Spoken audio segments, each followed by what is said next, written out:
Hi everyone, welcome to my channel. कभी कभी ज़िंदगी हमेशा दूसरा मौका देती है, लेकिन वो दूसरा मौका किसी बड़े मिरेकल की तरह नहीं होता, ना लॉटरी की तरह, ना किसी हीरो की एंट्री की तरह। कभी कभी वो एक बुज़ुर्ग औरत के रूप में आता है, एक ऐसी औरत जिसके हाथों में जादुई रेसिपी है और दिल में सालों का दर्द। आज की कहानी है एक छोटी सी जापानी स्वीट शॉप की, एक उदास आदमी की, एक बुजुर्ग औरत की और एक ऐसी फ्रेंडशिप की जो तीनों की ज़िंदगी बदल देती है। Welcome to the listening library. और आज हम बात करेंगे स्वीट बीन पेस्ट की। हमारी कहानी के सेंटर में है सेंटारो। सेंटारो एक छोटी सी दुकान में डोरायाकी बेचता है। डोरायाकी एक जापानी स्वीट है जिसमें सॉफ्ट पैनकेक्स के बीच मीठा रेड बीन पेस्ट होता है। रोज़ वही रूटीन, रोज़ वही कस्टमर्स, रोज़ वही दुकान। लेकिन सेंटारो खुश नहीं है। उसे लगता है कि ज़िंदगी कहीं और होनी चाहिए थी, जैसे वो किसी और सपने के लिए बना था। लेकिन सर्कमस्टांसेस ने उसे यहाँ लाकर खड़ा कर दिया और धीरे धीरे उसने सपने देखना ही छोड़ दिया। फिर एक दिन दुकान पर आती है तोकुए, लगभग 70 साल की, छोटी सी, मुस्कुराती हुई और एक अजीब से रिक्वेस्ट के साथ। वो जॉब मांगती है। सेंटारो मना कर देता है। उसे लगता है कितनी बुजुर्ग औरत ये काम कैसे करेगी। लेकिन टोकुए हार नहीं मानती और फिर एक दिन वो अपने हाथ से बनाया हुआ स्वीट बीन पेस्ट लेकर आती है। और फिर वही पल कहानी का टर्निंग पॉइंट बन जाता है। जब सेंटारो उस पेस्ट का टेस्ट लेता है तो उसे समझ आता है कि उसने ऐसा कुछ पहले कभी नहीं चखा।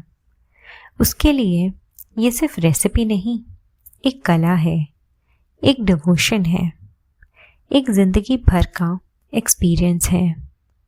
टोकुए को जॉब मिल जाती है और धीरे धीरे दुकान बदलने लगती है, कस्टमर्स बदलने लगते हैं, बिजनेस इम्प्रूव होने लगता है।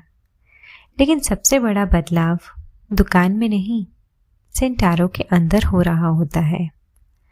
आप सोच रहे होंगे, अगर सब कुछ इतना अच्छा चल रहा है तो प्रॉब्लम क्या है?